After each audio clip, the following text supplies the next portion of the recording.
it's Dorothy Guining with Scrapbook in Quebec. Today I'm here for the Scrapbook Nerd online shop, and I'll be creating a 12 by 12 layout featuring crepe paper's Gingham garden collection.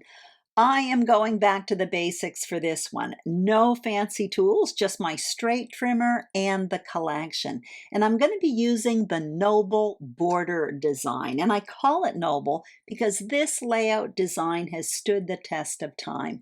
When I started scrapbooking nearly 20 years ago, we were all using borders, and I love them still. If you are tuning in between April 30th and May 6, 2023, I'm hosting a challenge on the Scrapbook Nerd Friends Group Facebook page. I want to see your border design. So if you want to participate, you can win a gift certificate to the Scrapbook Nerd. Here's the material I'll be using. I have paper and embellishments from the Gingham Garden collection, and the last time I checked, these products were available at the Scrapbook Nerd, so I'm going to put links to the shop along with the products I use in the description box below. I'm also going to put a link to the Facebook group for the challenge. So let's get started. Here's what's on my desk. I have a piece of Basil Marshmallow cardstock, 12 by 12. Here is the paper that I'll be using from this Gingham Garden collection. I also have some scraps because I've been playing with this collection all month long. Here are my photos. I plan to use 2 on the layout, but I'm not sure for the larger one if I'm going to use black and white or a colored print. And in this tray, I have a bunch of embellishments. I'm showing you the Papyri pack, which is kind of like an ephemera pack, only much, much thinner with way more pieces. And I kind of divided them by size and by color because that box has 200 pieces in it. I also have clear stickers from this collection along with the alphas. So the first thing I'm going to do is start cutting up some paper to create 2 borders, one for the left side and one for the right side. Each one of these papers, or I should say each one of these borders, is going to have 2 different printed papers. I'll put measurements for what I'm doing on the screen a little bit later on. And I do want to mention that my page design, my jumping off point, was a page Becky Adams did for a class for Crop and Create delivered last November. She used the same vertical borders on each side on one of the pages she showed us. I change up what's in the middle, but my jumping off point was her page. What you saw me do there was apply a bit of ink to the edges of all of my strips of paper, and the ink I used was Morning Mist by VersaFine Claire.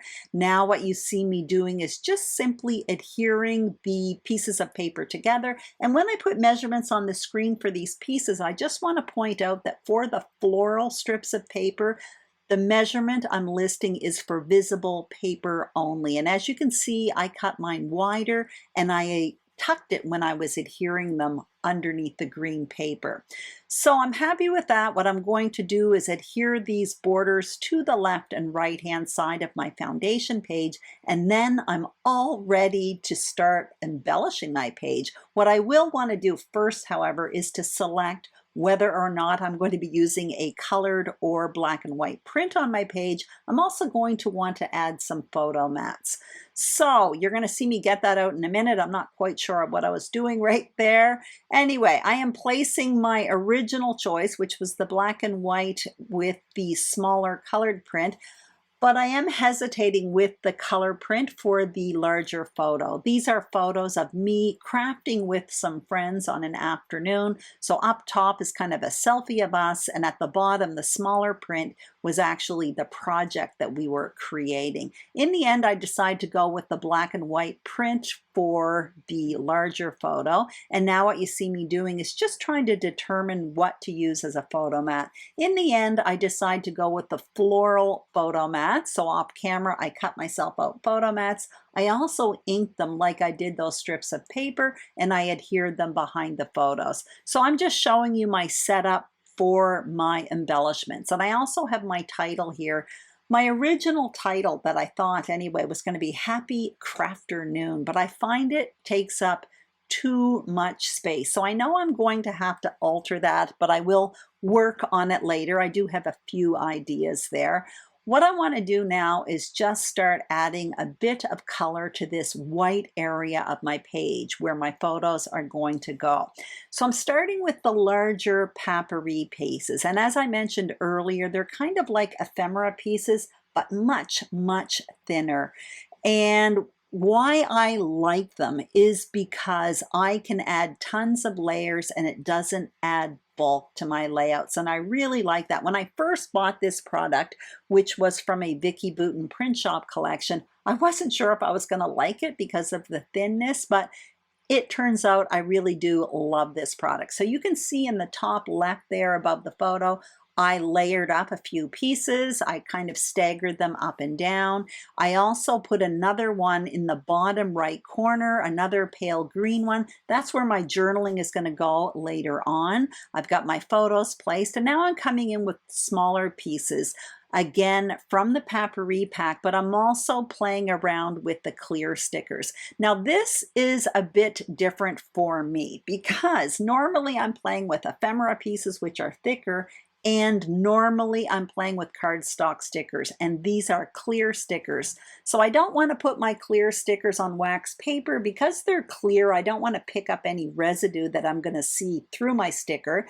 And also, when I'm putting down these papyri pieces, because they're thin, it's not like adhering ephemera, which is a little thicker and tougher to the page, and then being able to lift it. Once I put adhesive on these pieces, they are going to be stuck to the page, or I risk ripping them or bending them. So what you saw me do once I determined my placement is I took a pencil and just marked where I wanted to place these items. So I marked where that beige piece of papyri is at the top of the page. I also marked where that peachy colored one was for the top, and I did the same thing for that green piece that you see me adhering right now at the bottom.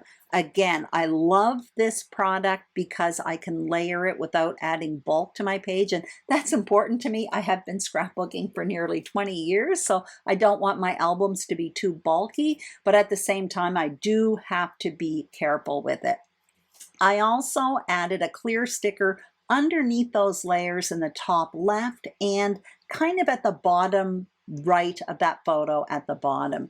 Now you see me adhering the larger photo towards the top, and then what I will do is come in with another one of those papyri pieces, and I'm going to tuck it between the two photo mats. I do like working with layers when I'm creating my embellishment areas. And one way of doing that is working behind the photo mats, between the photo mats, and between the photo and photo mat. And later on, of course, on top of the photos. Now I'm adhering the photo at the bottom of the page. Now you may have noticed I took two pieces from the papyri pack and peeled off the back. That's because some of those pieces are actually washi tape stickers. So I'm taking one of them now, it's kind of a peachy color, and I'm placing it underneath that small photo at the bottom. What I want there is kind of a repetition of that embellishment cluster that's directly above it, above that larger photo. I'm happy with that. I also have this banner piece. I can't read it on the screen right now, but I had flagged it. I thought, wow, that would be perfect on top of that small photo at the bottom. But funny enough, when I put it there, I do not like it. So I tried it on the photo. I'm trying it underneath the photo, but I feel like it's taking away from my page. So I decide to forget it. I remove it completely. And now I want to work on my title. So I know I want it to go along that border over there on the far right. I find Happy Crafternoon just a little bit too long for it. I would have liked Our Crafternoon, but I was missing an R from the Alpha pack. So I decided to go with A Crafternoon, so A Crafternoon. And in my journaling, I write about that word actually, which is kind of a corny word, but I do find it funny. Anyway, I decide to not necessarily center my title in that border. Where I'm centering it is within the bulk of the page that's on the white part of the page, if that makes sense. You may notice that everything on the white page is a little bit towards the bottom. So in that area where all of those elements are, that's where I centered my title. That's why it's a little bit down towards the bottom. Now you see me coming in with some finishing touches. I do want to put a sticker on top of that small photo at the bottom, and I do find one that says Everyday Magic, so I like that. I put it there. I prefer that to the banner that I originally had thought I would use, and that is basically it. This layout came together so quickly. So here it is, the finished layout. I did do my journaling on the computer. I printed it on vellum, and then I tucked it in the area reserved for my story. I actually love this layout, and I love the border design. It's easy to create and versatile. You can make it simple or detailed, big or small. You can use one or two, and you can place it wherever you want. If you enjoyed this video, I'd greatly appreciate a thumbs up. If you haven't subscribed to the Scrapbook Nerd YouTube channel, we would be thrilled if you did. And the same thing for my channel, Scrapbooking Quebec. Also, don't forget to check out the Scrapbook Nerd online shop for these fun supplies and more, and the Facebook group if you want to participate in my challenge. Take care, and I will see you soon on YouTube. Bye-bye.